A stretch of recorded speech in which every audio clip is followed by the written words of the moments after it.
Montes de Oca, soy oficial del programa de ciberseguridad del Comité Interamericano contra el Terrorismo de la Organización de los Estados Americanos, y en nombre de la organización quiero darles las gracias a todos aquellos que nos acompañan el día de hoy y esperamos que se encuentren muy bien tomando en cuenta las circunstancias actuales.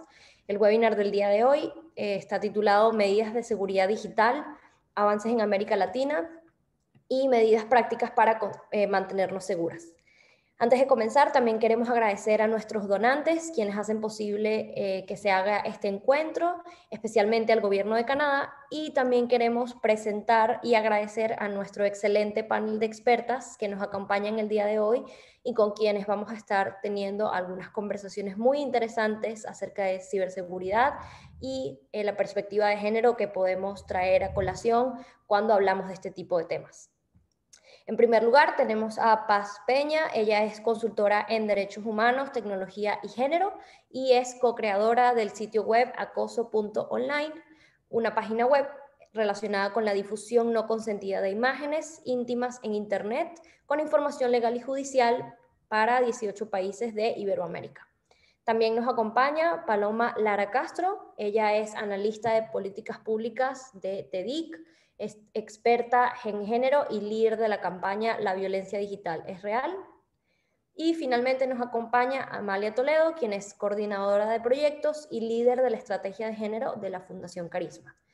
Estas tres expertas nos acompañan hoy representando a diferentes organizaciones de la sociedad civil y esperamos que la conversación con ellas sea de mucha utilidad para todos ustedes. Antes de comenzar, nos gustaría recordar que las opiniones expresadas durante esta presentación no necesariamente reflejan los puntos de vista de la Secretaría General de la Organización de los Estados Americanos, ni de sus gobiernos, ni de sus Estados miembros. Finalmente, los invitamos a seguirnos en nuestra cuenta de Twitter, @OEA_cyber, en donde normalmente compartimos información de interés, y actualmente tenemos una campaña relacionada con los 16 días de activismo para detener la violencia de género en general, pero también la violencia de género en línea, el cual es uno de los temas entre los muchos que vamos a estar tratando el día de hoy. Antes de comenzar, me gustaría contextualizar un poco el tema del que vamos a estar hablando el día de hoy, ya que para muchas personas la violencia de género es un tema del que no se ha investigado mucho. Sin embargo, hay algunas cifras que me gustaría presentar antes de dar inicio a este webinar. Si bien sabemos que el ciberespacio es un lugar en donde cualquier persona puede ser víctima de abuso, hay ciertos estudios que demuestran que las mujeres se ven afectadas desproporcionalmente por ciertos actos de violencia con base en su género. También se estima que 1 de cada 10 mujeres ha sufrido alguna forma de ciberviolencia desde los 15 años de edad y que 23% ha sufrido algún tipo de acoso u hostigamiento en las redes sociales por lo menos una vez en su vida. Este número aumenta si hablamos de las jóvenes y las niñas en nuestra región, con estudios recientes que señalan que las víctimas ascienden a un 60%. La violencia de género, como sabemos, se ha convertido en un problema reciente en el ciberespacio, y uno de los principales riesgos es la privacidad, la seguridad digital y la libertad de expresión que tienen las mujeres a la hora de relacionarse o hacer vida en Internet. Pero esto afecta no solamente a las propias víctimas y a las propias mujeres, sino que también se hace que el ciberespacio se convierta en un lugar bastante hostil, inseguro y limitante para la interacción de todos aquellos que hacemos vida en Internet.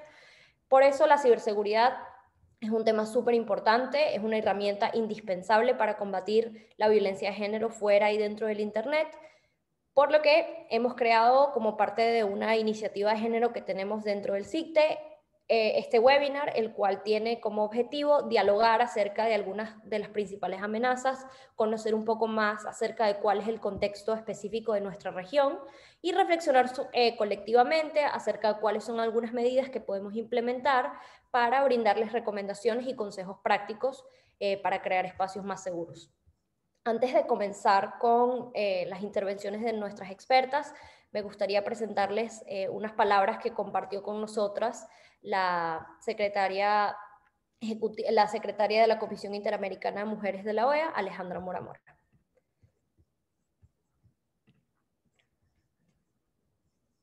Denme un segundo para compartirles.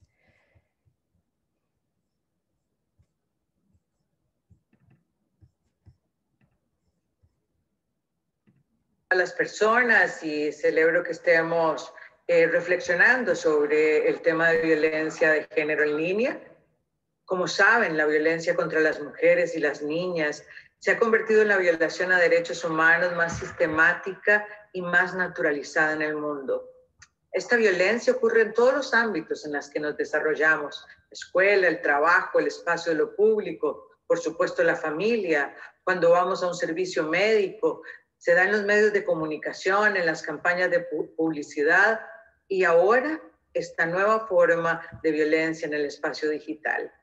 La violencia digital está enraizada en las desigualdades de género históricas y estructurales del mundo de lo real y se ha extendido entonces a este mundo online. Así el fenómeno de la violencia de género ha sido reconfigurado y transformado por la aparición misma del Internet, el cual entonces también genera estas actitudes agresivas, violentas, de control y de ejercicio de poder contra las mujeres. En el 2015, la Comisión de Banda Ancha de Naciones Unidas señaló que la violencia de género había alcanzado proporciones pandémicas en la Internet. Identificó que el 73% de las mujeres había experimentado alguna forma de violencia en línea y que el 61% de quienes lo perpetraban eran hombres.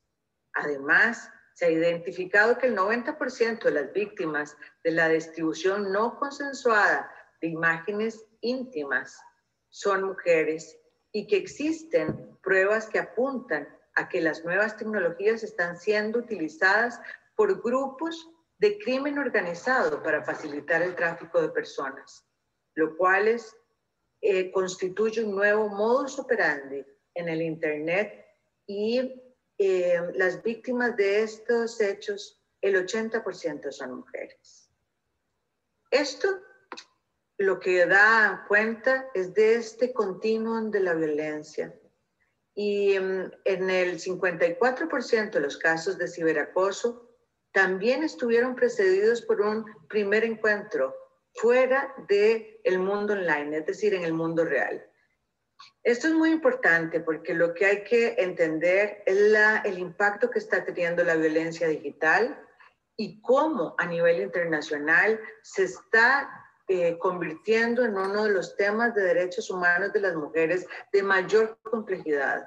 Y dada la mocedad de esta forma de violencia, todavía no hay información suficiente ni tampoco las herramientas jurídicas adecuadas para brindar las protecciones adecuadas a las víctimas.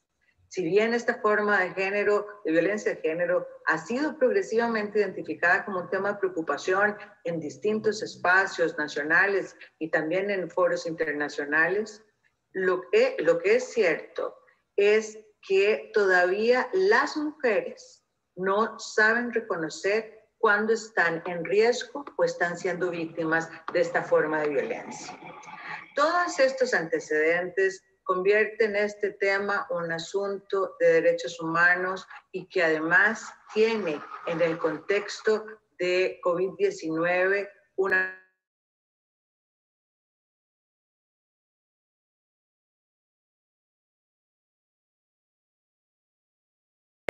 y desde el Comité Interamericano contra el Terrorismo hemos generado proyectos conjuntos con la intención de hacer visible esta violencia y con la intención de buscar identificar los roles y las estructuras de poder y de subordinación que están presentes en estas formas de violencia.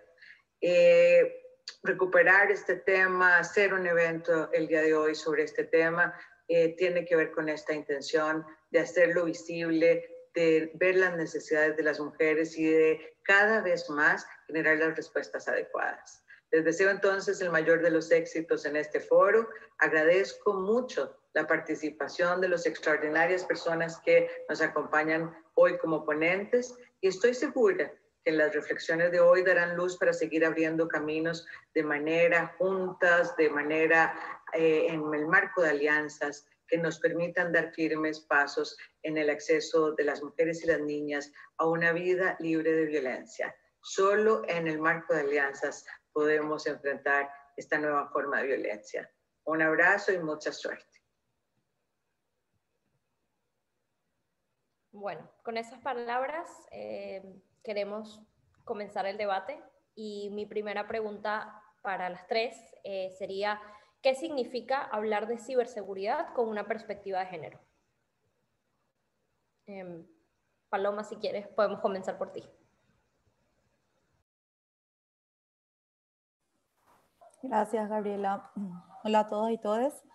Muy agradecida de estar formando parte de este panel y la invitación. Entonces, te di que estamos muy contentas de participar en este espacio, compartiendo también con Paz y con Amalia, que son grandes amigas, compañeras en la temática. Así que nada, antes que eso, muy contenta por estar acá. Bueno, en cuanto a tu pregunta, Gabriela, creo que, a ver, hablando un poco de lo que tiene que ver con violencia de género en línea, lo que creo que siempre es muy importante dejar marcado es que la violencia de género en línea ocurre en espacios, entornos digitales, pero esto no significa que sea un espacio diferenciado o aparte de lo que es el mundo fuera de línea. Generalmente se tiende a pensar que son dos espacios separados que no intervienen entre sí, y la realidad es que intervienen constantemente e inciden entre sí. Entonces, todas las violencias, todas las desigualdades de género, sociales, económicas y culturales que vemos fuera de la línea, se trasladan de igual forma a entornos digitales. Entonces, en este sentido, vemos que ¿por qué se da esto? Primeramente se da desde los inicios de la creación de Internet. Primero porque Internet se presenta como un espacio empoderante, se presenta como un espacio que asegura la diversificación de voces y que incluso apunta entonces a la democracia en cuanto a un debate público y político, en cuanto a las posibilidades de incidir sobre el debate público.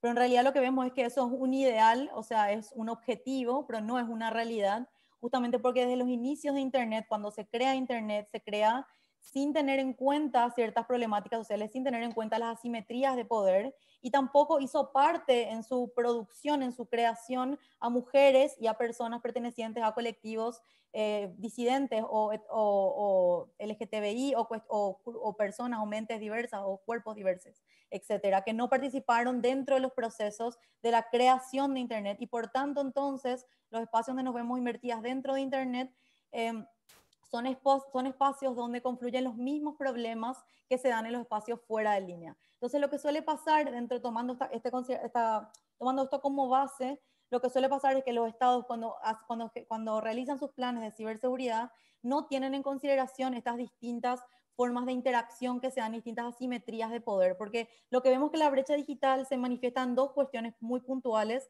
que son momentos separados, pero que están totalmente interconectados entre sí, que es el acceso a Internet y cómo habitamos Internet. Entonces, por un lado, en cuanto a accesibilidad, existe una gran brecha donde vemos de género, donde vemos que mujeres no pueden acceder de la misma manera que los varones. A su vez, eso se entrecruza con otras desigualdades, tanto sociales como culturales, que tienen que ver más con dónde está la vivienda, cuáles son las posibilidades reales de obtener un servicio que otorgue ciertos beneficios de un plan.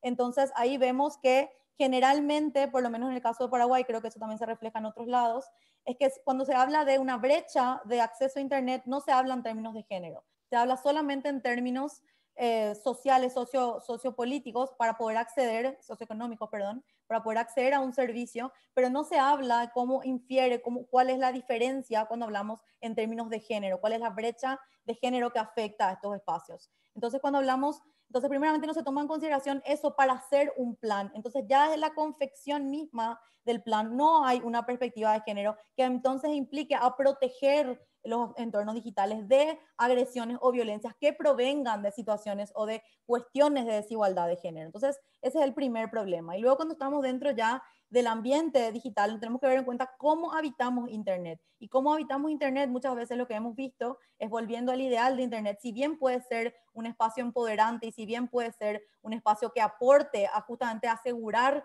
que mujeres pueden participar de la vida política y pública en cuanto a la toma de decisiones o incidir en un discurso político, vemos que la mayoría de las veces las mujeres sufren las mismas agresiones, solamente que se manifiestan a través de Internet. Y no hay una respuesta al menos unificada, un criterio unificado, en el caso de Paraguay, de herramientas legales que pueden tomar las mujeres para hacer frente a este tipo de cuestiones. Eso tampoco es considerado dentro de un plan de ciberseguridad.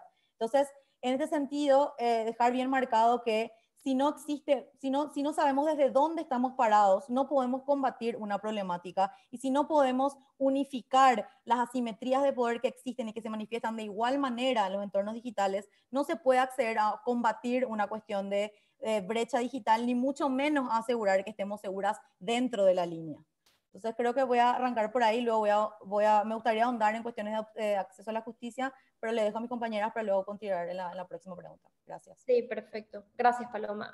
Antes de darle la palabra a Amalia y a Paz, también me gustaría contextualizar un poco el tema que estabas mencionando, porque de acuerdo a las cifras del CEPAL, solo para 2018, en general en Latinoamérica, solamente 50% de la población tenía acceso a Internet. O sea, creo que eso ya de por sí es una cifra que es bastante preocupante y que si nos vamos al ámbito de las mujeres, pues es aún menor, porque a veces se puede descontextualizar un poco y la realidad es que en Latinoamérica todavía existen muy bajos niveles de acceso al Internet y se ha demostrado incluso que gracias al COVID, a pesar de que la digitalización se aceleró, hay muchas personas que siguen sin acceso y por ende eso dificulta su acceso a la educación, su acceso a otros servicios de salud, por ejemplo, y que es importante tener en cuenta para este tipo de debates, ¿no? Amalia, me gustaría también conocer tu opinión acerca no solamente de la pregunta, sino también de lo que dijo Paloma con respecto a este tipo de problemáticas. Pues hola, buen día. Muchísimas gracias por la invitación. Súper contenta de estar aquí y pues compartiendo este espacio con grandes amigas como Paloma y Paz. Pero bueno, o sea, es difícil añadir algo más luego de la introducción de Paloma, porque cubrió básicamente lo que es el problema de ciberseguridad y género, ¿no? Cuando el género moldea e influye nuestro comportamiento en línea, ¿no? Que determina asuntos como los que ella habló, como los que mencionó Paloma, asuntos como el acceso, como esas relaciones de poder que hay, y esto el género se convierte en un factor de vulnerabilidad. Y esto nos lleva claramente a saber que los ataques y los incidentes que afectan van a afectar de forma diferenciada a las personas en función de su identidad y su expresión de género. No es lo mismo nuestra experiencia como mujeres en Internet que la experiencia que puede tener un hombre en Internet. Pero si además pensamos en factores de interseccionalidad, no es la misma experiencia que tengo yo como una mujer blanca urbana que vive en una zona urbana de clase media con un nivel educativo más alto a una mujer campesina en una región más apartada del país, con mucho menos habilidades digitales, con menos interacción en Internet. Su experiencia en Internet puede ser totalmente diferente a la mía. Eso está claro, y si le añades otros factores como la pertenencia étnica, esto también puede agravarse, como la identidad de género, como la sexualidad. Estas situaciones, las experiencias son muy diferentes que la que puedo tener yo. Entonces, esto es como, pues está claro que cuando hablamos de ciberseguridad, la ciberseguridad es un tema dominado por hombres y que ha tenido un desarrollo técnico que se ha construido desde una población principalmente blanca, de hombres cisgénero, heterosexuales, del norte. Entonces no se han considerado realmente esas experiencias que el género moldea, de las que ya mencioné. Entonces la ciberseguridad termina quedando un poco o totalmente desconectada del tema de género, y es algo que está tomando cada vez más fuerza en la discusión. Yo vengo de escuchar una sesión internacional que hablaba sobre cómo en términos del nivel a nivel internacional de negociaciones internacionales y en ciberseguridad, cómo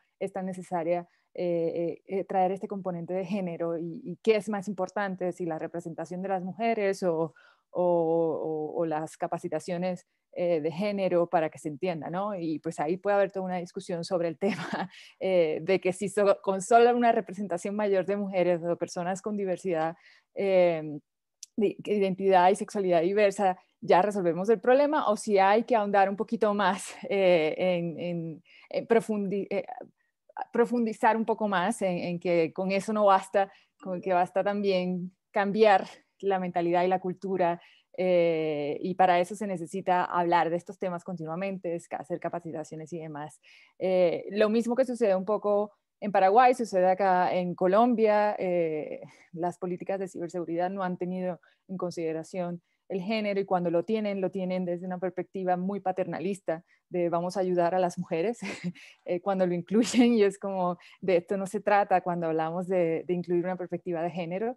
Creo que es una responsabilidad de la sociedad en su conjunto, de atajar este tema desde una reflexión colectiva sobre el tema, que no es simplemente pues hagamos que las mujeres tengan más capacidades digitales y tengan más seguridad digital, porque pues resulta que es que a nosotras nos atacan. Entonces, ¿por qué no hablamos a quienes nos dirigimos a quienes nos atacan? Y siempre es nuestra responsabilidad, que ya de por sí tenemos muchas más, es una carga emocional adicional que se nos impone, porque no queremos hablar del problema real, que son las causas estructurales y que son y que es la otra parte, quienes nos atacan, ¿no? En ese sentido, pues es muy similar a lo que pasa creo que en toda la región, ¿no? No solamente en Paraguay, en Colombia pasa en toda la región. El tema de la conectividad a Internet es importante. Había una pregunta como que de dónde salen esas cifras, you name it. Hay cantidad de informes que ya han salido desde la CEPAL, desde Fundación Carisma. Hace unos años hicimos un estudio al respecto, que si bien estaba basado o se enfocaba en Colombia, perdón, en Bogotá nada más, para entender las diferencias en el uso y acceso a Internet o las tecnologías que nos permiten el acceso a Internet, que mostraban esas diferencias. Bogotá al final de cuentas es el mejor escenario del país y existía una brecha digital de género clara, entonces ni pensar que sucede en el resto del país, pero además el gobierno en 2017 se hizo una encuesta similar a nivel nacional que también mostró esas brechas digitales de género que existen en el país. La Unión Internacional de Telecomunicaciones tiene informes al respecto. La GSMA, que es como el gremio de las compañías de telecomunicaciones, también tiene un informe al respecto que muestra las brechas digitales de género. O sea, solo hay que buscar en Internet y vas a encontrar una cantidad de informes que hablan de estas brechas digitales de género de conectividad que existen en el país.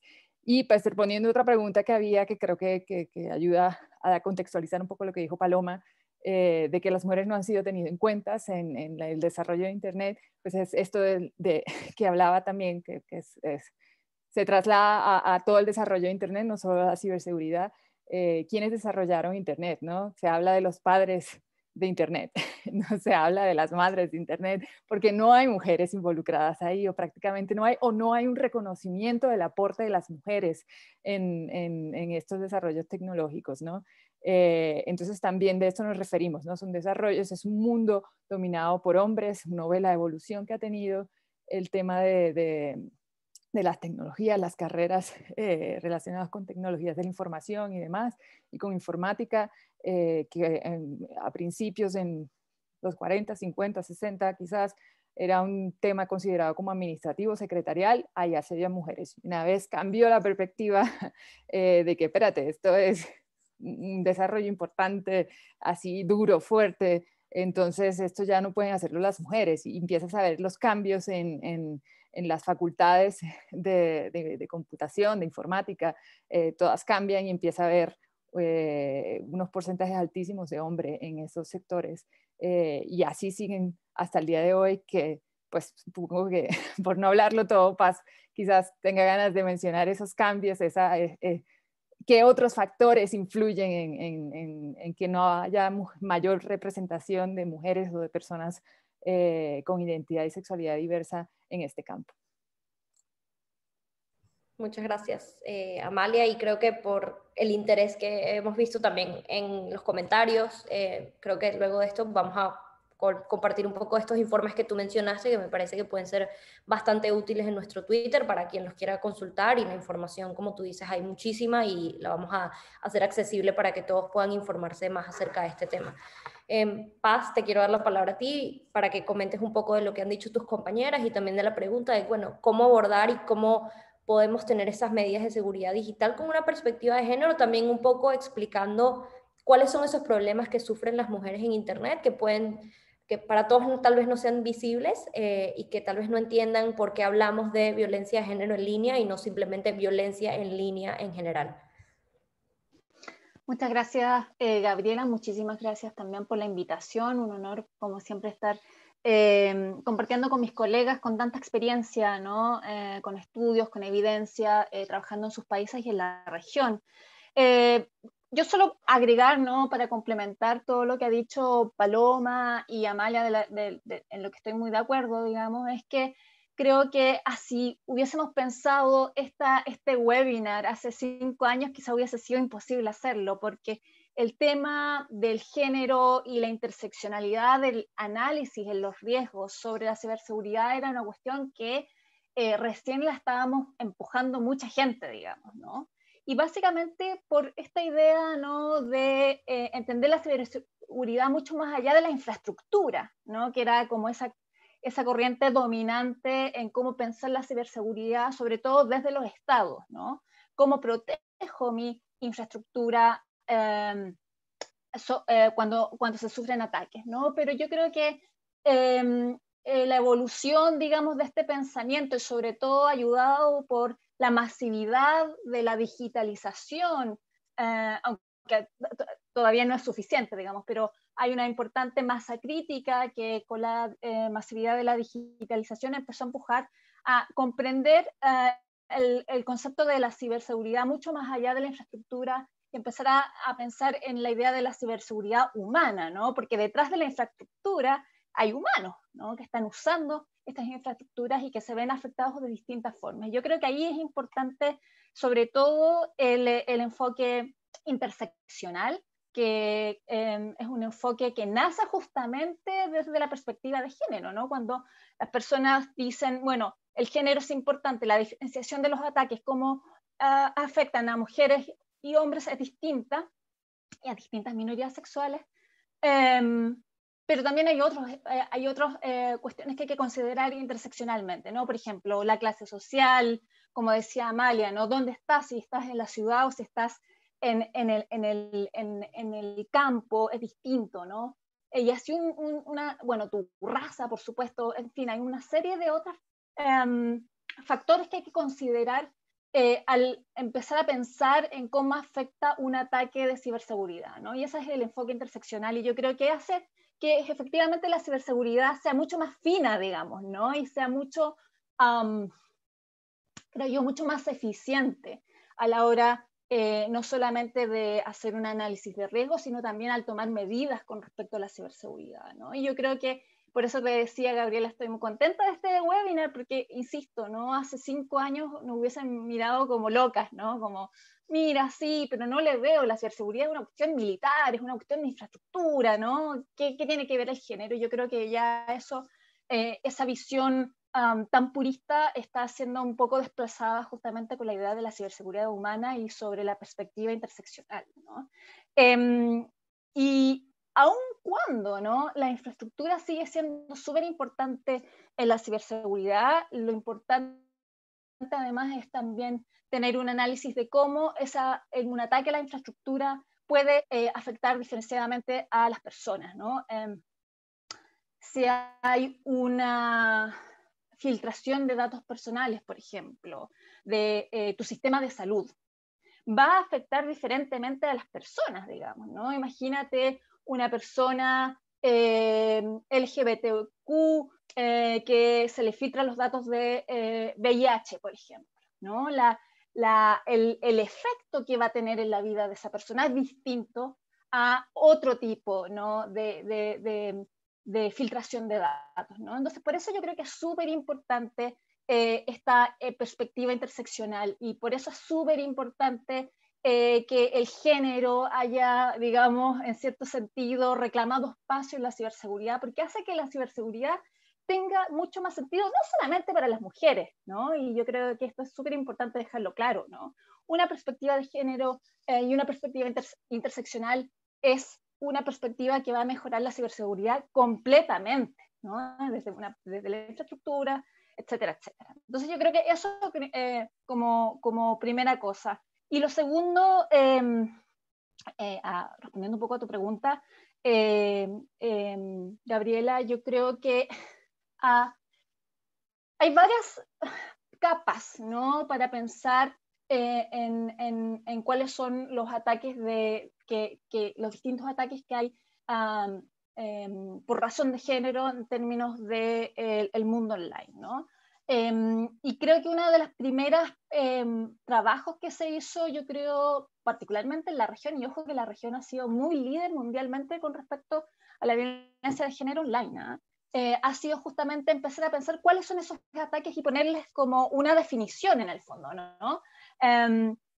Porque una forma de hacer una tipología de los ataques online por razón de género te permite justamente hacer, por ejemplo, proyectos de ley que sean mucho más finos a la hora de pensar en el problema, pero por supuesto además te va a permitir tener mejores herramientas para prevenir, ¿no? Ese tipo de ataques.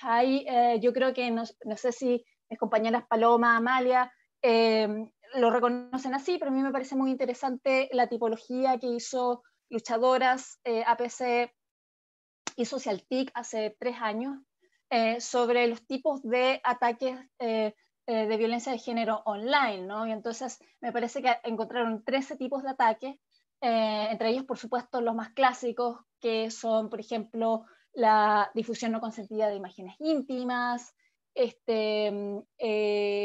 hacking de cuentas, sobre todo cuentas que son institucionales de organizaciones de mujeres, ¿no?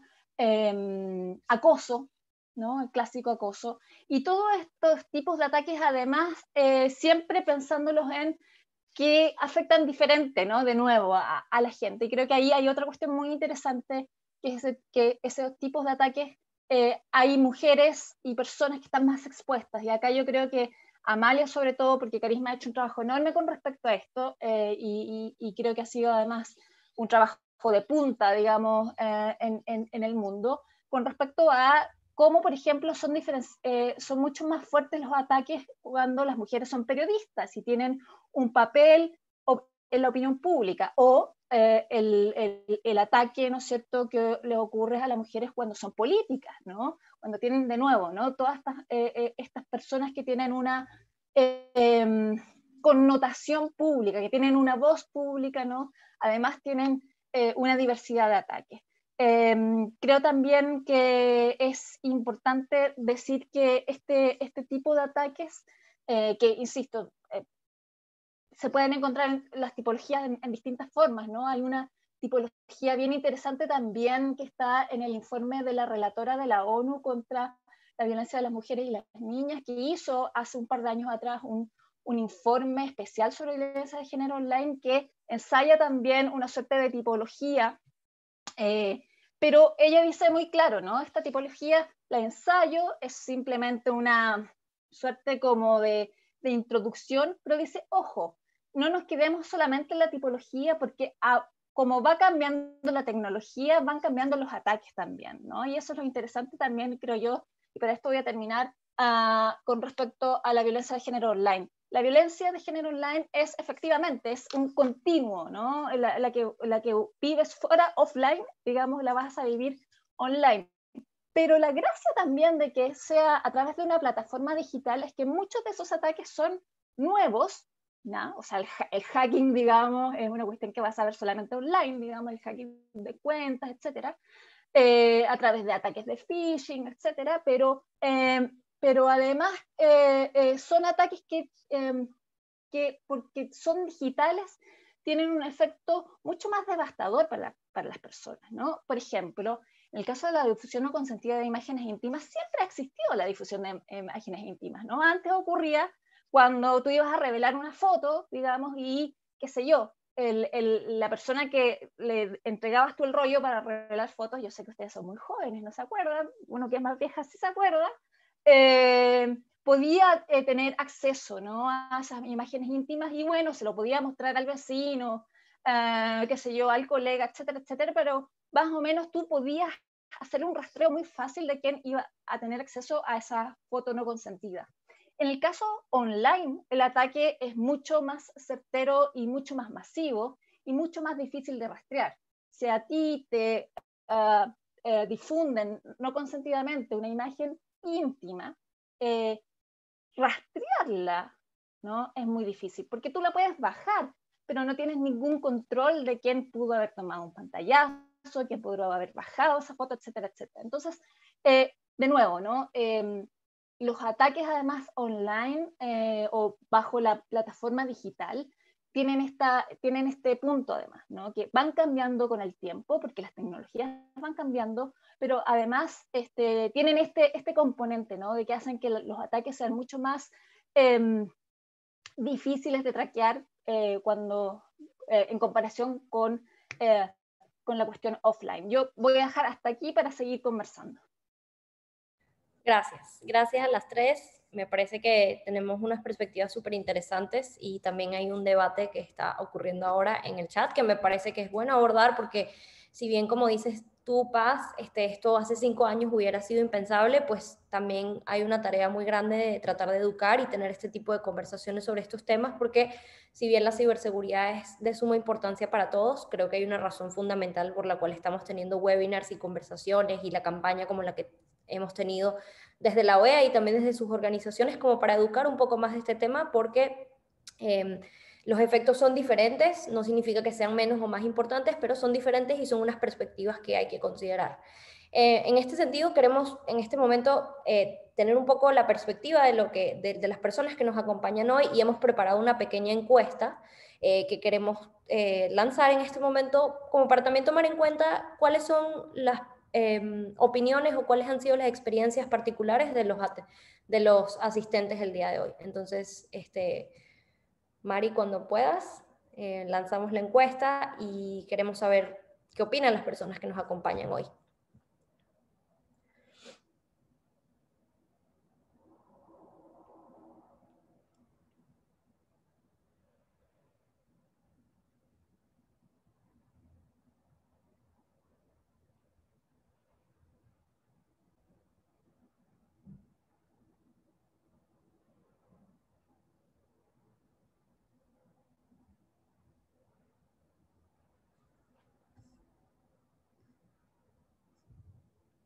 Vamos a darle unos segunditos más, pero ahí empiezan a entrar los resultados.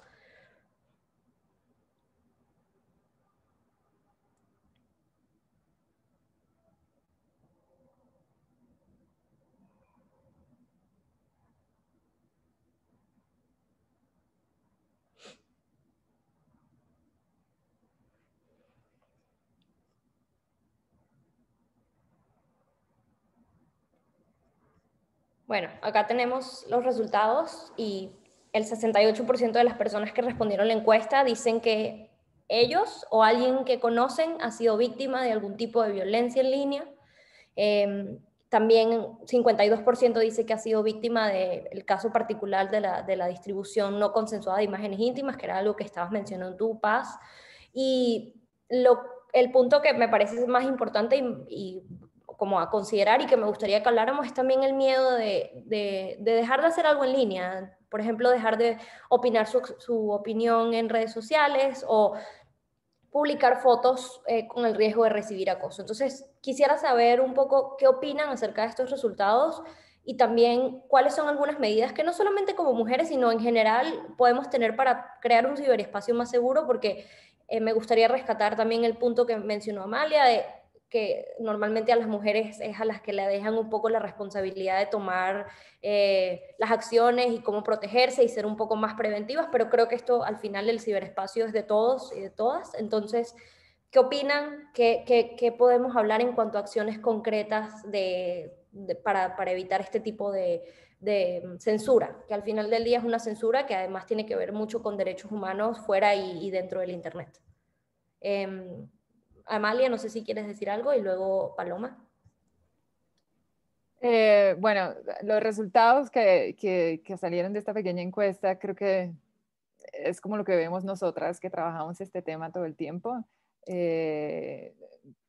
Ya sea que no seamos nosotras las víctimas, pero sí conocemos y bueno, y en el caso de las tres organizaciones, o sea, de TEDIC, de Carisma y de Paz con Acoso Online, estamos continuamente recibiendo pedidos de ayuda de mujeres que han sido, o de personas con identidad y sexualidad diversa, que nos están pidiendo que les ayudemos de alguna manera a resolver o a actuar frente a algún caso de violencia machista en Internet, ¿no? Entonces, es como ahí, los resultados muestran eso. Conocemos a alguien, mínimamente conocemos a alguien, si no hemos sido nosotras víctimas. Pero esa última pregunta del silenciamiento, pues directamente pongo mi respuesta. De las primeras dos nunca me ha sucedido, pero obviamente atendiendo víctimas conozco bastantes casos. Pero la última, yo soy la primera que me silencio muchísimo en Internet para evitar ataques de machitrol directamente, muchísimo. O sea, cada vez que quiero exponer una opinión, me lo pienso por varios segundos si vale la pena recibir toda la basofia que va a venir, o no. Y esto pues coarta a mí, no solo mi libertad de expresión, sino mi capacidad de participar en el debate público, ¿no? Y no con esto estoy diciendo que todo el mundo tiene que estar de acuerdo sobre todo, ¿no? La libertad de expresión trata de una diversidad de ideas, pluralidad de ideas. Pero resulta que no soy la única que lo hace. Muchas mujeres actúan de igual manera y muchas personas con diversidad y sexualidad diversa actúan de igual manera. Y en el caso, como decía Paz, pues el trabajo que tenemos, que he liderado para entender el efecto que tiene la violencia machista en Internet en las mujeres periodistas, particularmente aquí en Colombia, muestra eso, ¿no? Es tan tóxico Internet para las mujeres que lo que hacemos es silenciarnos o cambiar nuestras propias prácticas. Y esto es un problema para la sociedad y para la democracia, porque no estamos escuchando voces diversas. Y otra vez, no se trata de que Internet sea impoluto, el lugar más higiénico del mundo, porque ni la calle lo es, y yo no espero tampoco eso en mi vida. Quiero cuestionamientos también que me hagan reflexionar y pensar otras cosas y hasta cambiar de opinión si hace falta. Lo que no quiero es una violencia que me silencie. Y esto pues evita que las mujeres estemos participando, mujeres o personas con identidad y sexualidad diversa, estemos participando en Internet, participando en el debate público, contribuyendo a la democracia y a ese diálogo que se espera, esa conversación que se espera que haya, ¿no? Y que nutre las sociedades. ¿Y qué se puede hacer? Pues mira, hay... Hay algunas prácticas de seguridad digital siempre de autocuidado que uno puede implementar, lo que no quita que no nos vaya a suceder algo. Al final de cuentas, pues el riesgo siempre está en toda la vida, en toda nuestra vida, en todas nuestras facetas de la vida, siempre hay unos riesgos ahí. Y uno lo que hace es tratar de minimizar su ocurrencia, cosas muy genéricas que, como para empezar, creo que es lo más básico, dos cosas básicas, porque pues no quiero ocuparme aquí dando un listado de millones de cosas que hacer, pero cosas muy básicas. La primera de ellas tiene que ver con las contraseñas. Es lo más básico que puede haber. Las contraseñas suelen ser las puertas a nuestra vida digital. Desde los correos electrónicos, las cuentas de redes sociales, las 1000 otras cuentas que uno puede tener, incluso para presentar la declaración de impuestos y demás, todas las cuentas que hay y que requieren una contraseña para acceder. Pues esa contraseña, al ser la puerta de entrada a nuestra vida digital, debe ser una contraseña muy fuerte, que significa que tiene que ser una frase más que una palabra. Tratamos de complejizarla utilizando caracteres alfanuméricos y símbolos, y pues tiene que ser única, no tratar de utilizar la misma para diferentes cuentas. Luego, pues con la contraseña, si las plataformas lo permiten, uno debe activar la autenticación de 2 factores, que es una segunda capa de seguridad en la que uno espera que, además de la contraseña, te llegue por algún lado un código. Eso pues uno lo configura para ponerlo. Entonces hay 2 capas, primero la contraseña, que es fuerte, y luego tenemos este código, que es una autenticación de 2 factores que nos llega. Lo otro que debemos hacer, que para mí es básico, y con eso termino, es revisar siempre las configuraciones de seguridad y privacidad de todas nuestras cuentas, normalmente, y esto lo hemos hecho porque hemos entrado a este vorágine digital sin mucha reflexión, ¿no? Quizás recuerden hace 10, 15 años atrás cómo entraron a las redes sociales. Alguien les dijo, este lugar está chévere, entren aquí. Y entraron sin saber qué demontres era y lo han seguido utilizando, y han pasado los años y sigues utilizándolo, y a saber quiénes han realmente hecho una evaluación de su seguridad y privacidad en esas redes sociales en las que entraron hace quizás 10 años o no sé cuándo.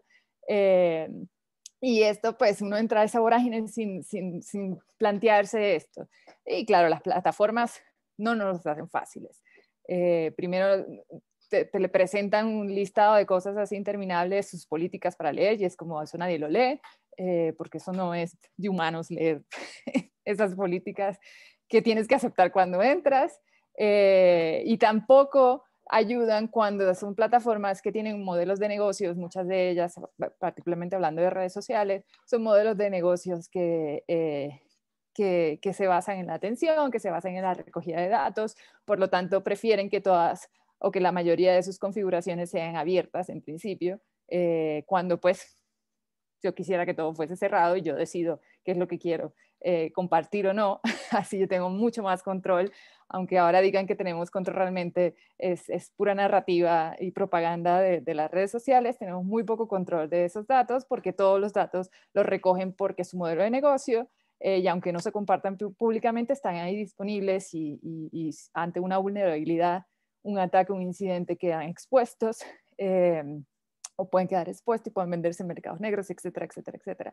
Pero mirar configuraciones de privacidad y seguridad y empezar a probar qué quiero, qué no quiero, por lo menos ya no tanto frente a las plataformas, a las empresas que son dueñas de estas plataformas, pero frente al público, poder decidir qué quieres que esté disponible o no al público, y así decidir también un poco, que es como una segunda recomendación 2A, darle una función, o sea, definir el propósito por el cual usamos las redes sociales, que no necesariamente tenemos que usar todas las redes sociales de la misma manera, y podemos definir qué propósitos, digamos que Instagram es para los hobbies, todos los hobbies que uno puede tener, Twitter es más como para una opinión más política, de involucramiento en las discusiones públicas, y Facebook quizás una más para amistades, familiares, qué sé yo, son ideas, no digo que tiene que ser así, pero pues son ideas en las que uno le da un propósito a cada red social, entonces comparte de manera diferente información en cada red social de cara al público. Esas son como algunas ideas. Gracias, Amalia. ¿Paloma? Sí, yo creo que Amalia cubrió realmente lo básico en cuanto a qué podemos hacer para tratar de mejorar nuestra seguridad digital, e incluso esto que dice es muy interesante, cómo podemos ir fraccionando qué información entregamos, qué información visibilizamos según las plataformas. No quisiera volver a repetir eso, creo que ella lo cubrió bastante bien, entonces nada más lo que quisiera ampliar un poco más en cuanto a lo que mencionaba Amalia de la dimensión social, que implica también el hecho de que si las mujeres y comunidades diversas, cuerpos diversos o sexualidades diversas enfrentan dentro de los espacios digitales, tiene no solamente una afectación a la vida de las personas, a la mente de las personas, a lo social y psicológico de las personas, también tiene esta dimensión, este efecto social que implica que la autocensura que hacemos directamente por sentirnos violentadas constantemente, y sobre todo si ejercemos algún tipo de opinión política, otra vez enfatizada dentro de una posición política con perspectiva de género, cuando hablamos, por ejemplo, de derechos sexuales y reproductivos, estamos sujetas a recibir un montón de amenazas, un montón de violencias, que incluso las amenazas son amenazas que se dan dentro de los espacios digitales y ya de por sí son reales entonces en ese momento, pero que a su vez pueden trasladarse fuera de espacios digitales a materializarse de distintas maneras. Entonces eso claramente genera una autocensura, como mencionaba Amalia, y esto tiene una dimensión social también, porque implica que refuerza que históricamente las mujeres y comunidades diversas hemos sido dejadas fuera del lado de lo que son la toma de decisiones y fuera del lado de lo que es el poder incidir en la opinión pública, en la opinión política. Entonces cuando ocurre que tenés una plataforma que se supone que te deja dentro de la misma teoría comentar lo que vos quieras en el momento que vos quieras, si vos estás totalmente recibiendo ataques todo el tiempo sistematizados, sea por ejemplo de perfiles tanto identificados como no identificados, así como también de ataques coordinados, claramente esta autocensura que se genera, lo hacemos generalmente, y me pasa lo mismo que Amalia, también me incluyo, lo hago generalmente porque digo, vale la pena todo el ataque que voy a recibir, entonces eso que genera, no genera solamente una consecuencia en mi persona, en mi forma de actuar y habitar en Internet, sino que afecta a cómo socialmente se van construyendo las relaciones y cómo otra vez se refuerza que las mujeres, a raíz de estas violencias y la autocensura, quedemos fuera de un debate político. Entonces también tiene implicancias en cómo vamos construyendo debates sociales. Vemos también que muchas veces, si bien este no es el caso particular de Paraguay, pero sí es lo que se da en la región y a nivel global, muchas discusiones políticas pasan enteramente por Twitter, por ejemplo. No sé, para nombrar ciertos presidentes que comunican sus decisiones enteramente por Twitter. Entonces ya no podemos decir que ese no sea un entorno clave en cuanto a discusión política. Por ejemplo, no digo que esté bien o mal, sino simplemente lo cito como una realidad.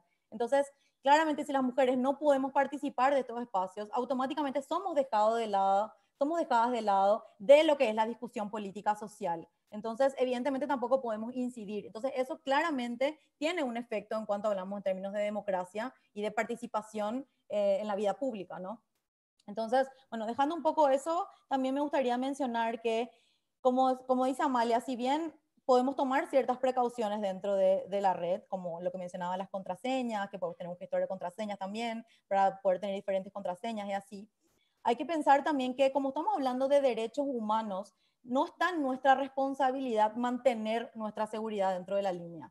Podemos hacer ciertas acciones tendientes a generar algún tipo más de protección, pero realmente cuando estamos hablando de derechos humanos, volvemos entonces a enfatizar que quien debe garantizar el cumplimiento de mis derechos humanos, sea en espacios fuera de línea como en espacios dentro de línea, es el Estado. Y eso creo que es una de las grandes problemáticas que vemos dentro de esta temática. En líneas generales, cuando hablamos de derechos digitales, no vemos que sean aplicadas de igual manera los derechos humanos fuera de línea a entornos digitales, ya en líneas generales. Y a su vez, cuando hablamos específicamente de género, vemos que ya la violencia de género es una problemática que ya está minimizada constantemente. Por eso estamos en una situación donde tenemos centenares de femicidios alrededor de la región diariamente, ataques sexuales diariamente. O sea, claramente ese es un problema que no está siendo abordado con la importancia que se le debería de abordar.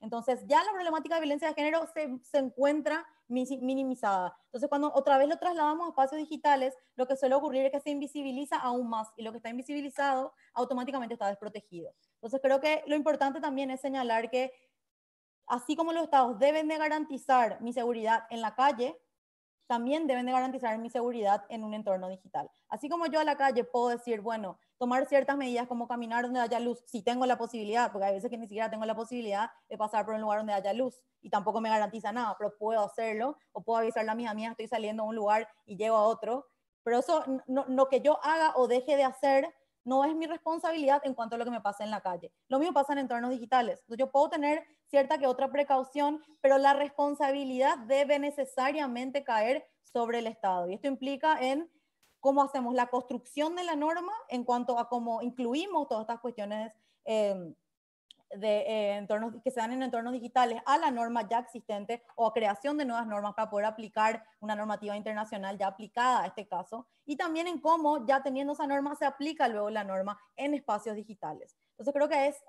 lo dejo más o menos por acá para poder seguir conversando, pero creo que eso es lo principal que quiero dejar como bien marcado, y perdón si repetí varias veces, pero me parece muy importante. No, gracias Paloma. Quiero tomar en cuenta algunas de las cosas que Paloma y Amalia dijeron, pero para preguntarle a Paz algo muy particular, y es el tema del COVID y las investigaciones que has estado haciendo con respecto a esto, porque si bien Amalia y Paloma hablaron de temas que son súper importantes, y de hecho en el chat una persona mencionó que bueno, la digitalización también ha traído como consecuencia que se incrementen los ataques a las diferentes frentes, o sea, tanto privacidad de datos como activos bancarios, etcétera, etcétera. Pero quisiera saber, en tu investigación, a través de tu experiencia con acoso.online, ¿qué tipo de fenómenos has visto? Y tomando en cuenta esos nuevos fenómenos que han surgido a partir de la pandemia, ¿cuál sería tu perspectiva en cuanto a las medidas que se pueden tomar como para también mantenernos un poco más seguros ahora que estamos viviendo en un entorno casi completamente digital y es muchísimo más importante que todos nos sintamos seguros a la hora de interactuar en Internet? Sí, nosotros con Acoso Online hicimos un pequeño reporte a la ONU, porque estaban haciendo justamente como lo que muchos organismos internacionales, incluido por supuesto la OEA, han estado haciendo, digamos, ver cómo la violencia de género se ha incrementado debido a la pandemia, por las medidas de la pandemia, la cuarentena y la digitalización, ¿no? Forzada en cierto sentido para muchos de nosotros. Y lo que hicimos en una primera instancia fue justamente tratar de poner el tema de los ataques de género online en la mesa, porque si bien es cierto, el terrible incremento en todos nuestros países, por ejemplo, de la violencia doméstica a propósito de las medidas de confinamiento, lo que queríamos era hacer justamente, o dar cuenta justamente de cómo, por ejemplo, la violencia doméstica se veía también afectada por las medidas de digitalización. Y así, por ejemplo, en el reporte que nosotros hicimos, nos concentramos en cómo efectivamente muchos de los aparatos que las mujeres víctimas de violencia doméstica ocupan, los teléfonos, los computadores, etcétera, etcétera, ¿no? Pueden estar perfectamente cooptados, ¿no? por el agresor, ¿no? Y es una cuestión que muchas veces no se toma en cuenta y que para nosotros era muy importante dejarlo documentado, básicamente porque hoy día parte importante de las medidas que se les pide a los estados a propósito de la violencia doméstica es que las mujeres puedan tengan opciones, como no pueden salir de la casa, ¿no? Pues tengan opciones online para denunciar violencia doméstica, ¿no? A través de un WhatsApp, ¿no? de líneas de WhatsApp o de unas páginas web, etcétera, etcétera. Cuestión que está súper bien y nosotros, por supuesto, estamos muy de acuerdo con eso, pero evidentemente los agresores de violencia doméstica también ocupan, ¿no? Los aparatos tecnológicos para ejercer violencia doméstica también, ¿no? Ya sea a través de la cooptación de cuentas de redes sociales, por ejemplo, para tener control absoluto de las comunicaciones que tienen las mujeres con su entorno, para usar también las redes sociales para aislar, ¿no? a las mujeres de su entorno, y también efectivamente como un mecanismo de vigilancia, ¿no? O sea, si yo, si la víctima, ¿no? está con un celular y yo puedo ponerle algún programa al celular que pueda seguirla con GPS, etcétera, etcétera, digamos, yo tengo absolutamente todo el control y puedo vigilar todo lo que haga la persona en su propio aparato, ¿no? Entonces para nosotros era muy importante también dejar muy claro eso, que si bien es importante, ¿no? Que el mundo online acoja a las mujeres víctimas de violencia de género, en particular de violencia doméstica, ojo, ¿no? Muchas veces no se toma en cuenta que estos aparatos sí pueden estar siendo intervenidos por el agresor. Eso para nosotros era muy importante. Ahora, en general, creo que efectivamente nosotros recibimos varios reportes de varias informantes de Latinoamérica con respecto, yo diría, a dos cosas. Un aumento significativo de los casos de difusión no consentida de imágenes íntimas. Creo que a propósito también de que parte importante de nuestra vida sexual e íntima, ¿no? se volcó a el uso de Internet, ¿no? Y ahí hubo, creo yo, un aumento bastante significativo. Y la segunda cuestión que nos pareció muy interesante, de hecho, ahora estamos haciendo un estudio a propósito de la pandemia, es que efectivamente con la digitalización un poco forzada, muchos de nosotros, muchas y muchos de nosotros nos vimos forzados también al teletrabajo, ¿no? Una cuestión que para muchos no era muy común. Hoy día el teletrabajo ha sido un poco forzado para mucha gente, para las profesoras, qué sé yo, para distintas empresas, industrias, etcétera. Y lo que nosotros, nos llegaron muchos reportes efectivamente, es que el acoso sexual, particularmente, se vio incrementado también en el contexto del trabajo a través de los medios digitales, ¿no? Usando distintas herramientas de trabajo, ¿no? Desde el clásico Slack, ¿no? Que es esta plataforma que te permite, ¿no? tener una suerte de chat y de integración comunicacional con tus colegas, a el WhatsApp, ¿no? Que aunque muchas veces no sea parte formal de tu trabajo, muchos colegas lo ocupan, ¿no? Para cuestiones de trabajo, y muchos de esas comunicaciones permiten distintos tipos de acoso sexual, ¿no? Y creo que estamos levantando información sobre eso, ¿no? Hoy día, sobre cómo efectivamente a través del teletrabajo los temas de acoso sexual vía aparatos tecnológicos están aumentando. De hecho, nos encontramos también, que es una preocupación de la OIT.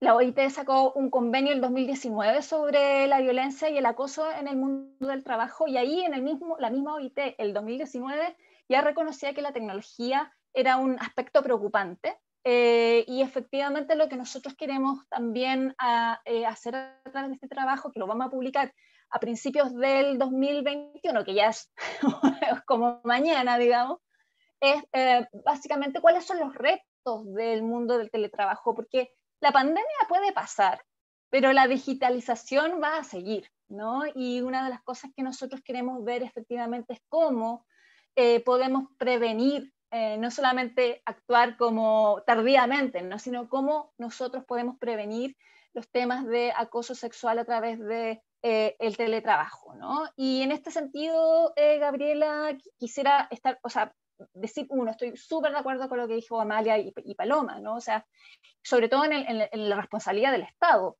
La violencia de género online es violencia de género, y a través de la CEDAW por la ONU o a través de Belém do Pará por la OEA, son compromisos adquiridos por nuestros estados de terminar con la violencia de género. No tener tolerancia con la violencia de género. No decir que esto no existe o que esto a nadie le importa. No, hay una obligación del Estado. Nosotros no estamos inventando una obligación del Estado porque se nos ocurrió. Eso ya está, y los tratados de CEDAW o de Belém do Pará son plenamente vigentes ante el mundo online, y eso así lo ha reconocido la propia CID, ¿no? En el caso del sistema interamericano. Pero creo también que muchas veces estamos súper pendientes de cuál es la responsabilidad individual, que es súper importante, sobre todo para prevenir ciertos ataques, pero no hay que olvidar que acá hay dos aspectos, además del Estado y de la responsabilidad individual entre medio. Uno son las plataformas, ¿no? Y las plataformas hoy día, por ejemplo, ofrecen muy pocas soluciones a las mujeres y a la diversidad de mujeres y minorías sexuales, ¿no? Hoy día generalmente las plataformas que nosotros usamos o son gringas, o son chinas, o son europeas, muy pocas son desarrolladas en nuestros países, digamos, y por lo tanto la comunicación con esas plataformas se hace mucho más difícil.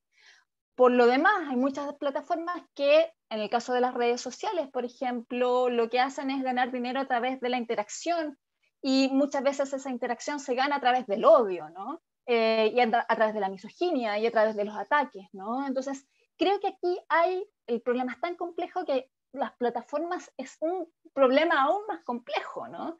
Y que creo que no hay que desestimar. En el caso, por ejemplo, y probablemente ustedes se acuerdan, ¿no? Al principio de la pandemia, el nivel de Zoom bombing, ¿no? No sé si se acuerdan, ¿no? Que era esta hijacking, ¿no? De las reuniones en Zoom, pero podría ser cualquier otro tipo de reuniones online, ¿no? Y donde los ataques eran muchas veces, y hay muchos reportes de esto en México, en Chile y en Brasil, por ejemplo, de que se hacía este secuestro de comunicaciones para enviar mensajes racistas, mensajes misóginos. Muchas de esas reuniones se les mandaban mensajes de pornografía infantil. O sea, el nivel de agresión cuando tú ves eso es una cuestión que es muy difícil que tú te puedas recuperar cuando de repente te ponen pornografía infantil entre medio, digamos, ¿no? Lo que quiero decir con esto es que claro, tú puedes decir, oye, individuos, ¿no? Ocupen mejores plataformas, etcétera, etcétera. Pero eso no cabe, eso no puede ser una excusa para que las plataformas no provean soluciones integrales de seguridad digital a las personas, ¿no? Y luego de que pasaran todas estas cosas, Zoom dice, mira, verdad, quizás hay que ser más fácil, ¿no? el uso de claves, etcétera, etcétera, ¿no? Whatever. Pero lo importante es eso, ¿no? Las plataformas también hay que exigirles a las plataformas. Cuando, no solamente como consumidores, pero sino también como ciudadanas y ciudadanos, ¿no? De este mundo de la opinión pública digitalizada. Eso por una cosa, por un lado. Y lo segundo, muy cortito, Gabriela, es decir que también las instituciones tienen un papel muy importante que jugar. Muchas veces, ¿no? Estos ataques, como les decía recién, ocurren en el contexto del trabajo, ocurren en el contexto del estudio, ¿no?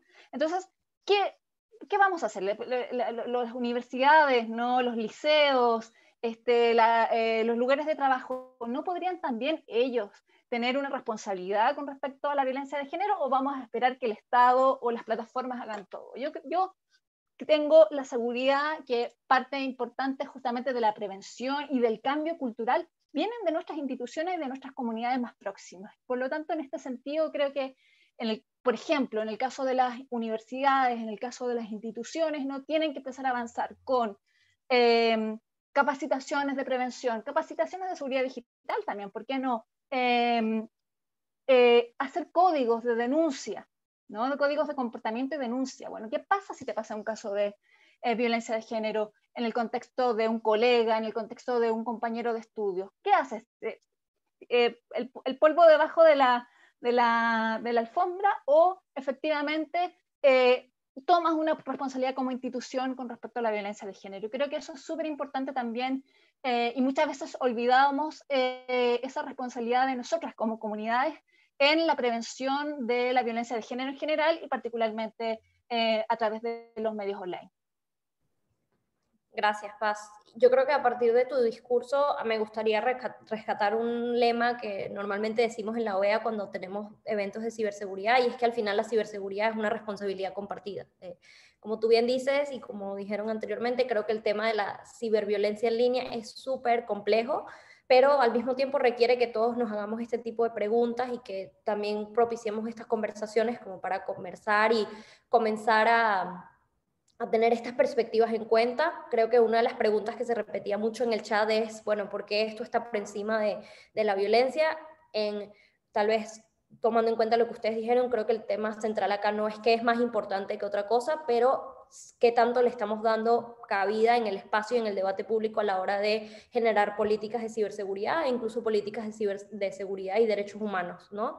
Entonces, creo que hay algunas preguntas en el chat que me gustaría como rescatar, y creo que una de las que más se repitió también tiene que ver con las habilidades de alfabetización digital, ¿no? Creo que ustedes mencionaron algunas de ellas en cuanto al tema de la privacidad, el tema de las contraseñas, pero no sé si hay algo más que les gustaría mencionar acerca de la alfabetización digital, de por qué o cuál es la perspectiva que hace que la alfabetización digital para mujeres sea diferente de la alfabetización digital que utópicamente creo que todos y todas en la región deberíamos tener para tener una mejor relación con Internet y evitar los ataques de cualquier tipo de ente o de persona que quiera violar nuestra privacidad, robar datos, etc.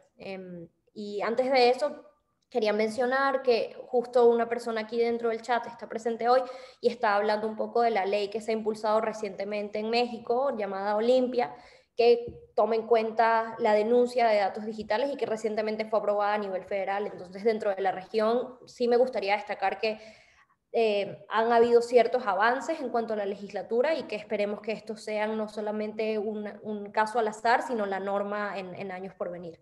Bueno, dicho eso, no sé quién quiera conversar acerca de lo que mencioné anteriormente de la alfabetización digital con la perspectiva de género, o de por qué las mujeres tienen que tener esta información y saber cuáles y cómo identificar esos acosos, o cómo identificar cuando están siendo víctimas de algo por razón de género o incluso siendo ellas mujeres, ¿no? Pues yo retomo, trato de contestar algunos elementos de esta pregunta, pero quizás retomo dos cosas. Una que mencionó Paz, que es como complemento, el tema de pues, nuestra vida con la pandemia se tornó prácticamente digital, y pues el problema que esto ha tenido con un crecimiento de la violencia machista en Internet, y la violencia machista también, en general, sin adjetivos.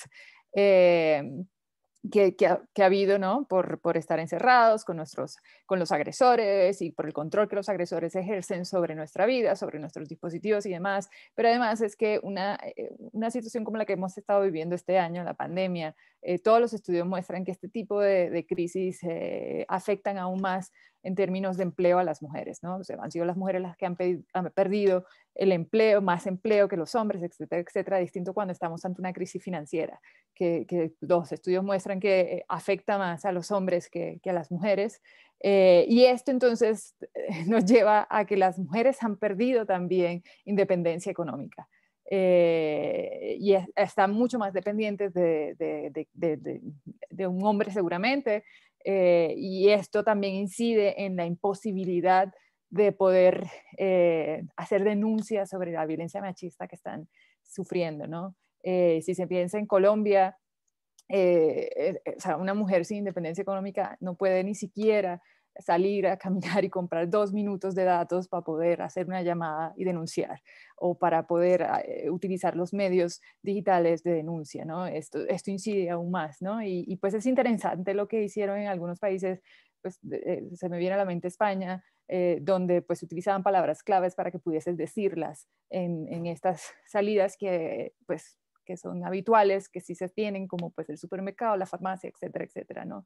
Y esas cosas, cuando se habla de política pública, de respuesta hacia la violencia de género, no podemos encasillarnos. Es importante que haya una respuesta digital, pero no puede ser la única, porque de paso estamos en unos países, en nuestra región, tiene amplias brechas digitales, y no puede ser lo único que se plantee como una solución, lo digital o la llamada telefónica, las líneas de respuesta de emergencia, etcétera, etcétera, etcétera. Hay que pensar creativamente para poder llegar a la mayor población posible, y esto de paso lo junto con tu respuesta sobre alfabetización digital, pues porque tenemos habilidades diferentes. Uno de los grandes problemas que se están identificando ahora ya no es solamente esta brecha digital de género de acceso a Internet, sino de las habilidades digitales que se necesitan para participar de las oportunidades que puede dar la tecnología y el acceso a Internet, ¿no? Y sí, hay corresponsabilidad, pero no, la corresponsabilidad no tiene un peso igual en todo el mundo, en todos los actores del ecosistema. No pueden exigirle a la ciudadanía tener la misma responsabilidad, la misma carga que la que puede tener el Estado o las instituciones. Esa es otra de las respuestas que quiero dar a ese lema que tienen en la OEA, porque también nos sucede acá en Colombia, que el Estado dice, pero la ciberseguridad es un tema de corresponsabilidad. Sí, pero yo no tengo la misma responsabilidad que tiene el Estado. Eso hay que dar una distinción clara ahí. Y sí, o sea, el Estado tiene que, pues por ahí en los chats han dicho, ¿no? Tiene que tener políticas para asegurar el acceso a la tecnología, a Internet, etcétera, etcétera, etcétera. Y tiene que tener políticas para avanzar también en el tema de no solamente alfabetización digital, pero alfabetización mediática, que eso es importante. Hay muchas razones por las que las mujeres tenemos menos habilidades digitales, y entre ellas juegan mucho los estereotipos de género, donde la tecnología desde muy pequeña se nos mete en la cabeza que la tecnología es cosa de hombres. Y los estudios que se han hecho aquí en Colombia, que hizo en 2017 el gobierno de Colombia, el Ministerio de las TIC, muestran eso, ¿no? Que estos estereotipos siguen estando presentes, razones por las que muchas veces las mujeres no entran a las carreras de informática, de ciencias, etcétera, porque socialmente se nos ha enseñado que esto no es un tema de mujeres. Y luego pues también hay unas distancias generacionales. No es lo mismo mi sobrina de 17 años, yo que ya tengo otra edad, o mi mamá que está en otra edad, es completamente diferente. Mi sobrina, supongo que a muchos niños tienen, la curiosidad lleva a que agarren los dispositivos y sin mayores preocupaciones y busquen cómo funciona o tocar cosas, no cómo funciona. Empiezan a tocar cosas y van descubriendo, ¿no? Nosotras hemos tenido que ir aprendiendo, pero no nos es complicado. Mi mamá, por en cambio, la tecnología es abrumadora para ella. Y eso también implica pensar en programas de alfabetización digital y mediática que tengan estas distinciones, ¿no? Que tengan este enfoque diferencial, generacional, de pertenencia étnica, de género, todas estas cosas, porque es muy diferente dónde estés ubicada, quién seas, cómo te identificas, cuáles son tus experiencias de vida. Esas cosas hay que tenerlas presentes. Y dirán, pero ¿por qué? Y esto es complicado. Yo, sí, nadie ha dicho que esto sea fácil. Y de hecho ahí está el reto, en que podamos trabajar para atender esas diferenciaciones, ¿no? Y pues los gobiernos normalmente quieren mostrar resultados rápidos, le gusta lo numérico, lo visible, y este tipo de cosas no suele ocurrir de la noche a la mañana.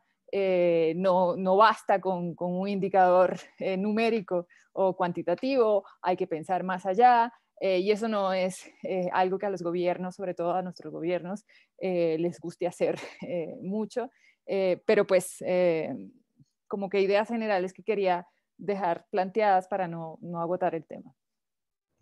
Gracias, Amalia. Tengo otra pregunta que me gustaría hacerle a Paz, y la propone Claudia Neme. Ella dice, ¿cómo podemos hacer ante las diferentes situaciones de violencia de género digital si aún no existen normativas que respalden o que den respuesta a las mismas? Porque hay situaciones en las que la prevención no alcanza y se tienen que denunciar ciertos tipos de violencia. Sí, efectivamente, esa es como la pregunta del millón, básicamente porque la violencia de género online como fenómeno discutido en las distintas legislaciones, yo diría que es bastante nuevo, digamos, ¿no? Y como creo, me parece, dijo Paloma, ni siquiera hoy día la violencia de género general está muy resuelta en términos legislativos y en términos judiciales, digamos, ¿no? Porque hay que recordar además que el problema no es solo hacer una ley que responda a los problemas reales de las personas víctimas de violencia de género, sino que también tenemos que hacer un cambio institucional judicial para que permita, por ejemplo, que las mujeres que van a denunciar no sean víctimas de una doble revictimización, ¿no? O que la policía le diga, ¿sabe qué? A usted se lo merece porque anda sacándose fotos desnuda, que nos ha pasado un montón de ese tipo de denuncias, digamos, ¿no? O que te digan que porque es online no existe, ¿no? Entonces hay que hacer todo un esfuerzo mucho más grande que solo hacer una ley. Y en general creo que las leyes, y esta es mi perspectiva súper personal, pero creo además que muchas veces los estados prefieren hacer leyes porque son más baratas que hacer toda una política pública que es mucho más cara, mucho más a largo plazo, y por lo tanto no les permite tener, como decía Amalia, ¿no? El resultado inmediato del check. Lo hice, soy súper feminista, ¿no? Y todo aquello que le permita, ¿no?, conseguir más votos. Yo creo que, no obstante, este panorama hoy día es importante como varios de las instituciones legislativas en distintos países de Latinoamérica están enfrentando el tema. Recién tú decías, Gabriel, a propósito de una pregunta o de un comentario en el chat, el tema de México, ¿no? En Chile hoy día también se está discutiendo una ley general de violencia de género.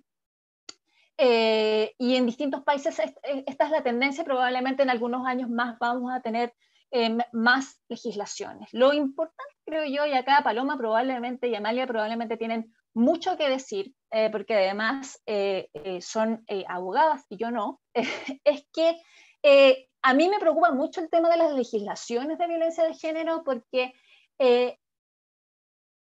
online particularmente, porque el equilibrio que tú tienes que lograr con una ley, y que no solo sea un saludo a la bandera, y que permita además efectivamente que Internet siga siendo una plataforma libre para expresar ideas y que no sea solamente una oportunidad para que las personas más poderosas ocupen la excusa de la violencia de género para la censura, es súper complicado, digamos, ¿no? Y yo me niego absolutamente a que sea ocupada la excusa de las mujeres para la censura en Internet. Las mujeres y las feministas no queremos censuras en Internet, queremos prevención, queremos un cambio cultural, no queremos necesariamente puro punitivismo, ¿no? El punitivismo podrá servir en ciertas ocasiones, nos podremos sentir mejor o no, pero lo importante aquí es que tiene que haber un cambio cultural, ¿no? Así como todas nosotros acá probablemente nacimos diciendo que las mujeres tenían que estar en su casa, no sé qué, y en los años cambiamos nuestro chip y logramos entender que hay una diversidad de formas de vida. Yo creo que ese cambio cultural lo pueden tener todas, las mujeres, los varones, todos los podemos tener. Y yo creo que ahí es donde se tiene que apuntar, el Estado tiene que apuntar. Y ahí se tiene que apuntar, sí, a través de una legislación está bien, pero no puede ser ahí la canasta donde pongamos toda nuestra apuesta. Tenemos que buscar efectivamente una institucionalidad a través de políticas públicas que lo lleven los distintos ministerios, que tomen en cuenta la violencia de género en general, la violencia de género en línea en particular, y que en el fondo allá vaya el esfuerzo. Yo creo que celebro, ¿no?, que hayan más y más iniciativas legales, porque está bien, hay que discutirlo esto públicamente. Pero creo que es súper importante que no nos quedemos ahí, ¿no? Y que sigamos empujando políticas públicas más allá de lo legislativo. Lo legislativo es una parte muy mínima de una política pública y de un cambio cultural e institucional que necesitan nuestros estados. Muchas gracias, Paz. Creo que ya para cerrar un poco, me gustaría que nos compartieran las tres 2 o 3 preguntas muy sencillas que se pueden hacer las personas para tratar de evitar un poco la violencia de género en línea. O sea, que considerando que en este webinar tenemos gente como usuarias de Internet que nada tienen que ver con la generación de políticas públicas, pero como también lo vimos, personas que trabajan en ciberseguridad, están certificadas en tecnologías de la información o incluso que ya han tenido experiencia en legislación. Entonces, ¿cuáles son 2 o 3 preguntas que se pueden hacer esas personas para no incurrir en comportamientos en Internet que puedan contribuir a esta violencia y también para mantenernos seguros, no solamente a nosotras las mujeres, sino en general como comunidad de internautas? Paloma, te doy la palabra a ti y después se la doy a tus compañeras.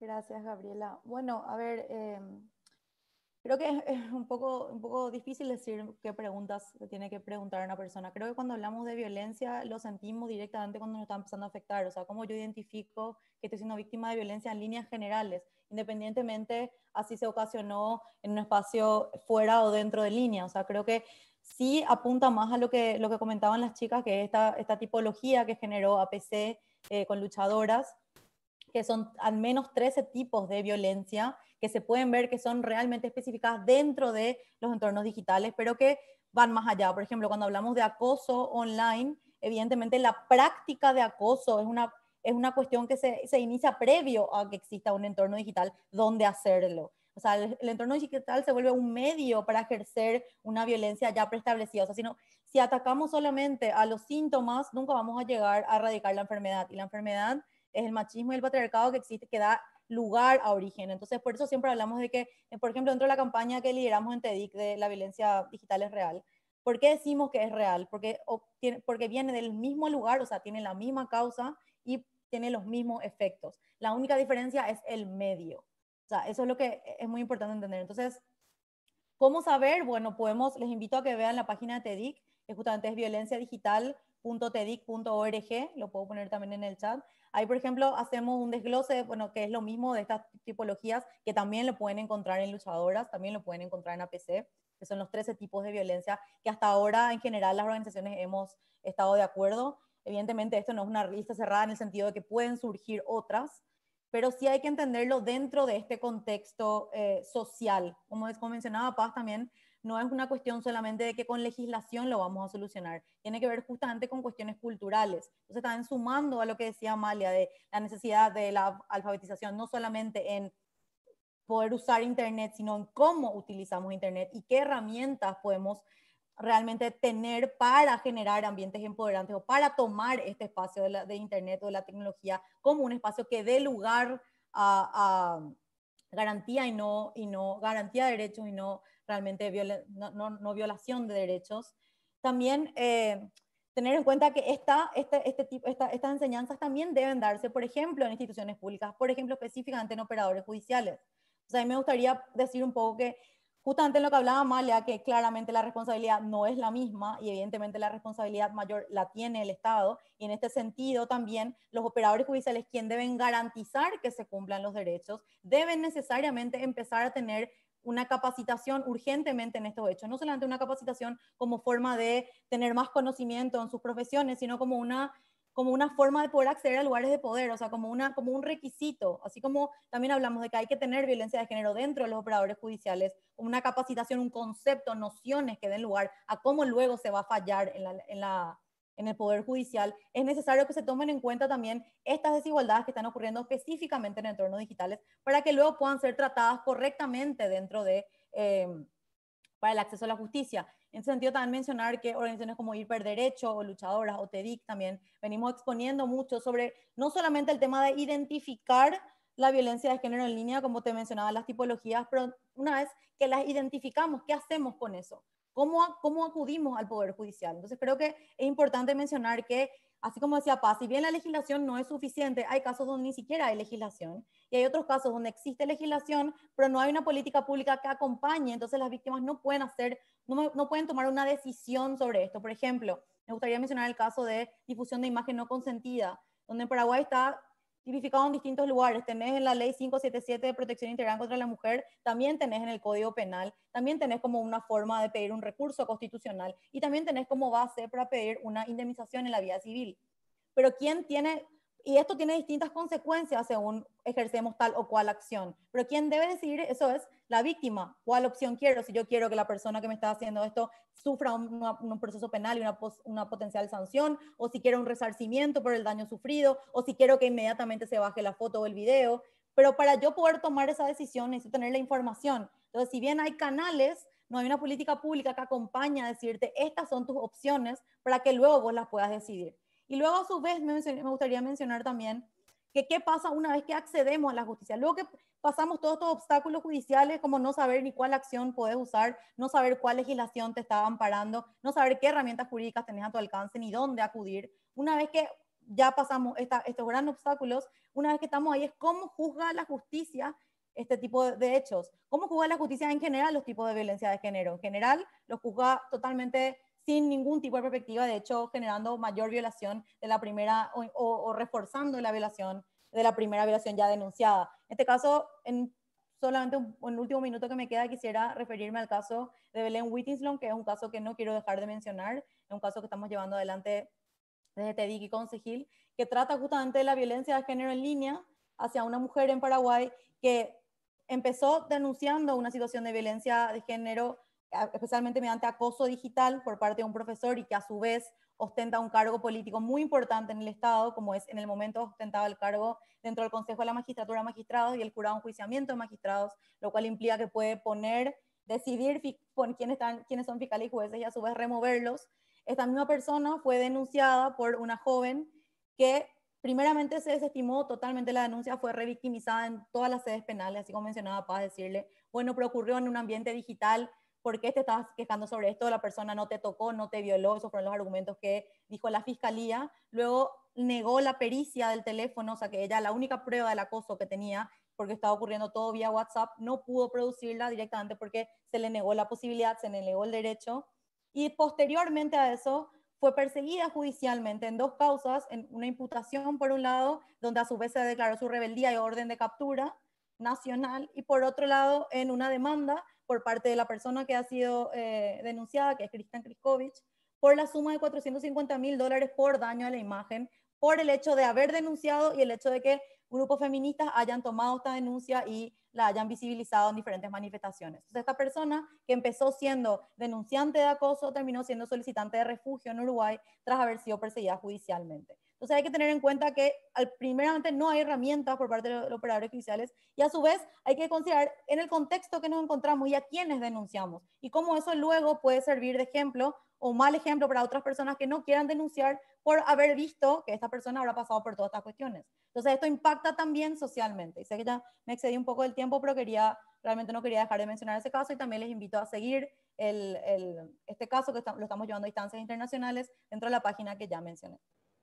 Gracias. Paloma. Muy importante el tema. Y solamente antes de darle la palabra a Paz y a Amalia, me gustaría destacar que ahorita en Twitter nuestra compañera Mariana Cardona está compartiendo algunos recursos importantes e informes que se han hecho con relación al tema de violencia de género en línea, para que si quieren ampliar esta información lo puedan hacer y vean las cifras que se han mencionado a lo largo del webinar. Esta información también va a quedar en nuestro Twitter para que todo el mundo también pueda consultarla con mayor detenimiento. Y les compartimos también nuestra guía de alfabetización digital que lanzamos el año pasado con Twitter y que actualmente también estamos trabajando en relanzarla bajo otro enfoque, tomando en cuenta este tipo de problemáticas.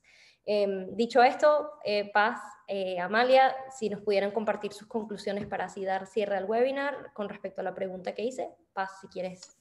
Dale, yo puedo empezar brevemente, Gabriela. Quizás compartir que lo importante, una pregunta importante que hay que hacerse, creo yo, ya sea si eres una persona trabajadora en el ámbito de la ciberseguridad o si tan solo eres una persona interesada en el tema, o si eres propiamente una mujer, por ejemplo, ¿no? Enfrentándote a los temas de tecnología. Yo creo que una cuestión súper importante y clave es hacer análisis de riesgo a través de un análisis interseccional. Creo que eso es súper importante para el trabajo de la ciberseguridad, pero también para una persona cualquiera. Y esto, bueno, recién lo decía muy bien Amalia, ¿no? Hay unos básicos mínimos que uno tiene que tener para la seguridad digital, ¿no? Y creo que todo el mundo un poco lo sabe acá. O sea, si tienes una contraseña insegura, poco se puede hacer. Pero muchas veces a nosotros llegan muchas personas pidiéndonos consejos de seguridad digital y la verdad es que yo podría, no sé, poner 400 guías, hacer unos talleres, ¿no? Con las mejores especialistas de 15 horas y no le va a hacer sentido a la persona, porque la persona en el fondo va a depender de qué modelo de riesgo tiene, si le hace sentido o no la ciberseguridad o la seguridad digital en particular que estamos hablando, ¿no? Entonces si por ejemplo, es una persona que tiene curiosidad pero que no ha recibido un ataque y en el modelo de riesgo tú ves que es muy difícil que reciba un ataque porque, qué sé yo, no usa constantemente internet, whatever, ¿no? Podemos pensar distintas formas de generar, digamos, ahí un resultado. No tiene ningún sentido que use, por ejemplo, correo cifrado, ¿no? O que, qué sé yo, cambie su software a un software de seguridad, etcétera, etcétera. Pero si, por ejemplo, ¿no? Es una periodista que está recibiendo efectivamente ataques, que es parte de una ONG que además también recibe esos ataques, bueno, entonces ahí el modelo de riesgo es distinto y las medidas de seguridad son distintas, ¿no? Yo creo que es súper importante en este sentido para no alejar a la gente, porque yo creo que tengo esta idea, ¿no? No sé si la comparten los demás, pero en general cuando tú hablas de seguridad digital, la gente tiende a decir, ay, no, debe ser dificilísimo, ¿no? Y además por lo que decía Amalia también, ¿no? Por esta cuestión diferenciada de género, ¿no? De cómo nos enfrentamos a la cuestión tecnológica, ¿no? Y entonces muchas veces nosotros decimos, ay, seguridad digital, pero que sea para mujeres, como pensando que sea fácil, ¿no? Y con esta forma de denostación que tiene justamente la idea de las mujeres en la tecnología. Entonces yo creo que es importante en este sentido ser súper responsables cuando hablamos de seguridad digital, en no abrumar a la gente y efectivamente ser serios en la forma de pensar en un modelo de riesgo para efectivamente desde ahí empezar a hacer planes de seguridad y de prevención, etcétera, etcétera. Creo que eso es muy importante, creo que eso le va a hacer mucho más sentido a la gente y creo que lleva justamente al objetivo de la ciberseguridad humana, ¿no? Llega a ese objetivo final con mucho más sentido que simplemente decir, mira, acá están las 400 guías de seguridad digital, ojalá lo hagas buenas tardes, adiós, digamos. Y eso no nos va a resultar. Y yo creo que es importante en este sentido, eso yo les sugeriría, hacernos esa pregunta. ¿Cuál es el modelo de riesgo desde un análisis interseccional? Creo que eso mejora mucho la experiencia, creo yo, de ciberseguridad para todas las personas. Gracias, Paz. Amalia. Pues responder a tu pregunta es súper difícil. Yo creo que ya Paloma y Paz dieron indicios de cuán difícil es responder tu pregunta, porque está en el ADN de la sociedad el tema del patriarcado y el machismo. Y entonces lo primero que hay que hacer es cambiar esa cultura. Y eso es, ¿cuánto llevamos trabajando en esto? No es como que seamos, que la violencia machista en Internet sea nueva, es nueva en la medida en el que las tecnologías han ido desarrollándose y nuestras vidas cada vez son más digitales y demás, etcétera. Pero ¿desde hace cuánto las mujeres están trabajando por el reconocimiento y la protección y la garantía de los derechos de las mujeres, ¿no? Y aún nos encontramos con situaciones que parecen de la época de las cavernas. Entonces es muy difícil responder a tu pregunta. En Internet, lo que más vemos que ocurre pues, entre las grandes clasificaciones de violencia machista que se han reconocido en todos los instrumentos internacionales, lo que más vemos que ocurre es la violencia psicológica, ¿no? Con estos ataques continuos que ocurren cuando una mujer se expresa en Internet, y pues estoy pensando principalmente en periodistas, en mujeres periodistas, que es donde tengo mucho más estudios y trabajo hecho.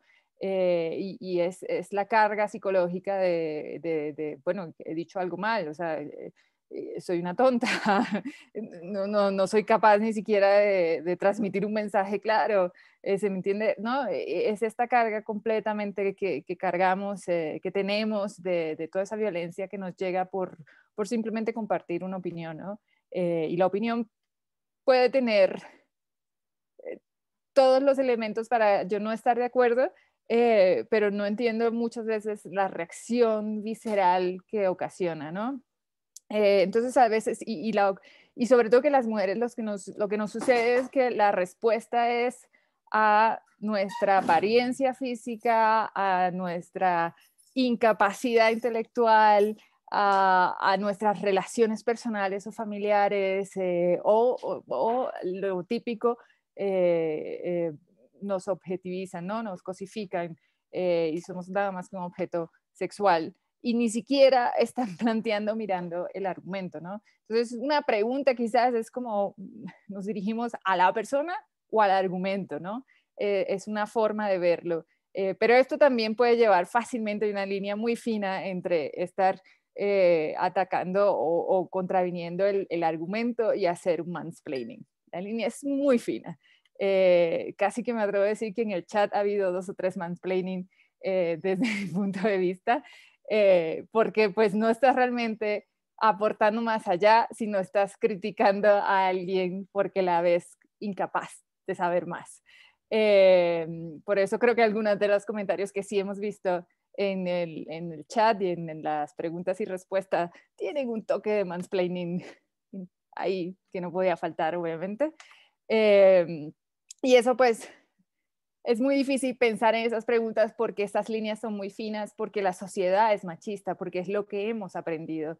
Entonces, algunas formas de verlo, quizás desde un poco, por lo menos desde Carisma, llevamos mucho rato trabajando el tema de la violencia machista en Internet y pensando en formas innovadoras de llamar la atención sobre el tema, de generar una reflexión, de visibilizar cómo se manifiesta en Internet y ya no tanto enfocándonos en nosotras las mujeres o quienes son sujetas de esta violencia, sino en cómo se manifiesta y cuál es el discurso que utiliza el machismo. Y para eso tenemos la campaña Alerta Machitrol, que yo creo que busca esa manera jocosa de tratar este tema que es tan serio, en el que buscamos eso, visibilizar las violencias machistas en Internet.